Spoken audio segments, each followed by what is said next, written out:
Hello everyone, welcome to a new video today. This one is part of my Double Trouble series, and that means I do a double page 12 by 12 layout. I don't do many of these anymore, but I'm working on an album that uses pictures from my husband's trip to Utah, and he wants it 12 by 12, so he's gonna get 12 by 12. So here's a new layout, and I'm doing something a little bit different today. I have pulled a sketch from Pinterest. I saw it and I thought it would probably work with these photos with one caveat. It has to actually go this way. Because I, as well as this design here, I really only have one photo that is vertical.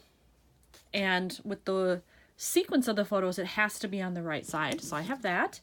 And then I have my rest of my photos here. I've already picked out the background.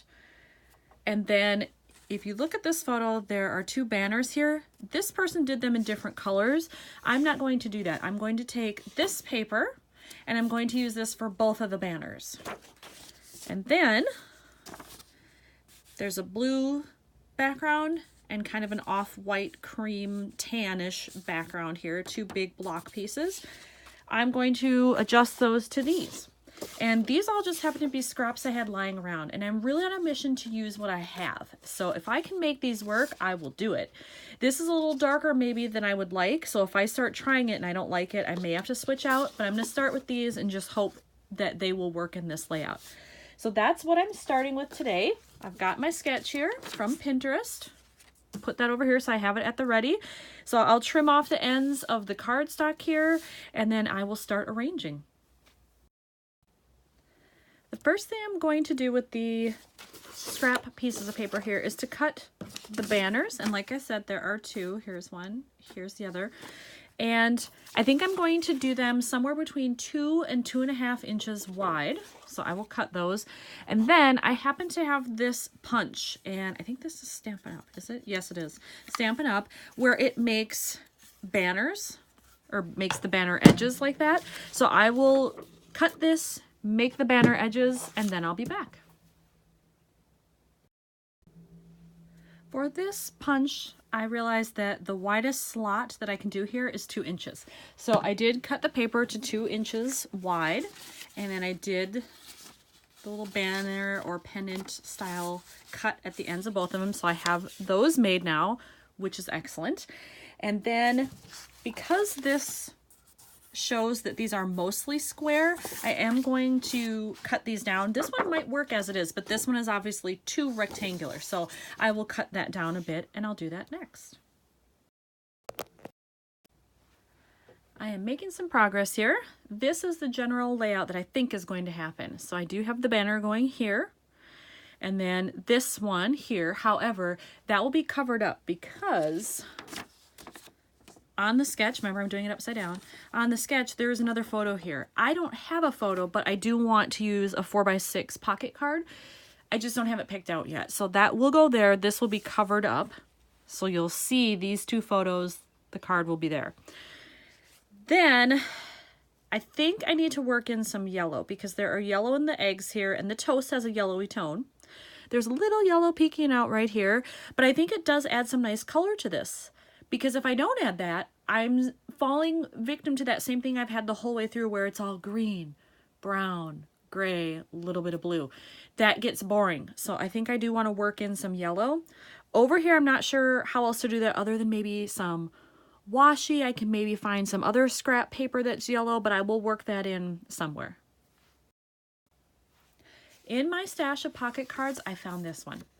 Now, this isn't related to travel in any way, but I love the color. It's kind of perfect.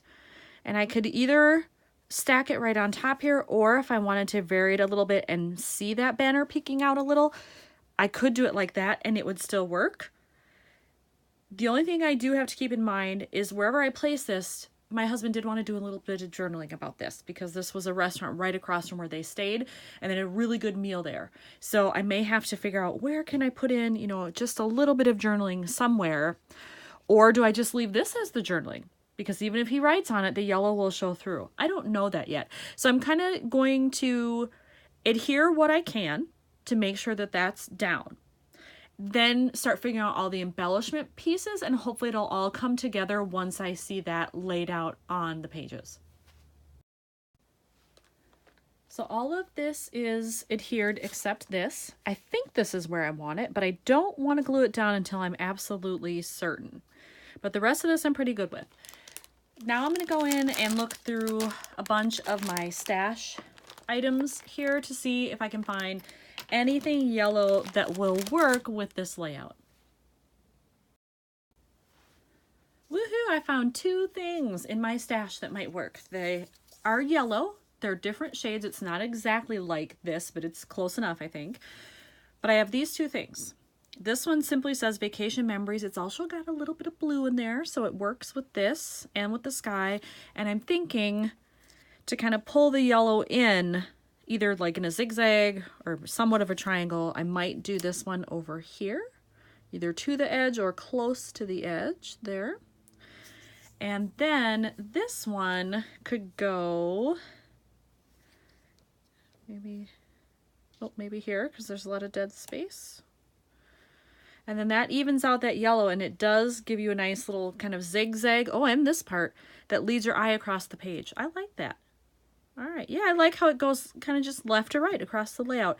All right. I think I'm going to go with those items. That doesn't mean I still won't add other things, but I do like those, so I might as well put them on there. Before I stuck on the piece that said Vacation or Vacation Memories, I remembered I had some baker's twine. And so I decided to thread that through there, and then I will adhere it on the photo. Another thing I'm thinking about for this layout is possibly doing some splattering, because this is a very dark background and I want to lighten it up a little bit, and then I don't have to fill every space because I'm not really going to have a title for this. The journaling is going to be here, so all of that is filled. So I tried something when I was off camera. I used this, and I've had this a very, very long time. It's Tattered Angels Mist, but it's their chalkboard line. So I wasn't exactly sure like how that was going to look if I sprayed it on something dark. Would it be washed out? I wasn't sure. So I tried it on a similar piece of cardstock. It's not exactly the same green, but it's very dark and you can see it. So hopefully the camera is picking that up. So it's not as bright as the gold like from Heidi Shine, but it does give a nice effect, I think, with a little bit of glimmer. So I think I'm going to do it. And what I normally do is I just put a piece of paper behind the background. And if I need to cover up anything, I have another piece of scratch paper where I would just cover the photo to make sure the photo doesn't get any on it. And then I just do the misting part. Now I am going to move that one out of the way just so nothing happens, but I just smush it around in there. I've already given this a good shake, so it should be ready to go. So you can see some going on there.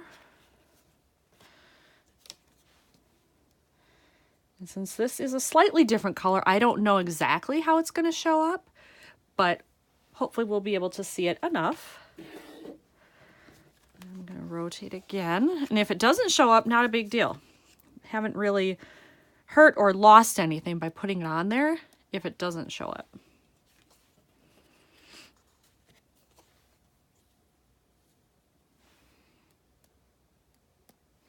All right, there we go. So it's done for the left side. I'll let it dry and I'll just see what it looks like once it has settled into the cardstock a little bit. So you can see it on this layout. It's definitely a more subtle look than if I did the gold Heidi Color Shine, but it's there. So hopefully you can see it. I'm going to hold it up to the camera so you can see some there and there. And I'm not sure that it's completely dry yet, but for now, that's what it looks like. And I'm actually happy with that. I don't want it too bold, so I like the subtle look of it.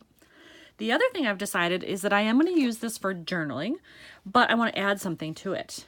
And what did I do with my washi that I found? Here we go. So I decided to take out this very thin sort of sky blue washi, and I'm just going to put a strip on the card, not only so that it breaks up the color, but also so that maybe my husband doesn't feel intimidated by the amount of space that he would have to fill up here with journaling, because I don't know exactly what he wants to say. I want to leave him some room, but not too much.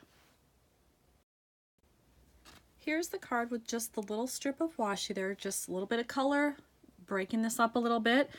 And I like it, so I think I'm going to adhere it pretty much where it was.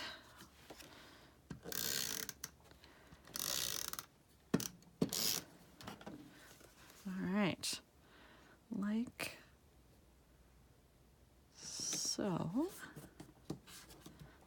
There. And I think this one might be done. Sometimes I'll add rhinestones and things, but this one, the photos are very rustic, and so I don't want to mess with that. Putting rhinestones on there might be too glittery for it. So I like the rustic look, and I'm going to leave it that way. Thanks for watching, everybody.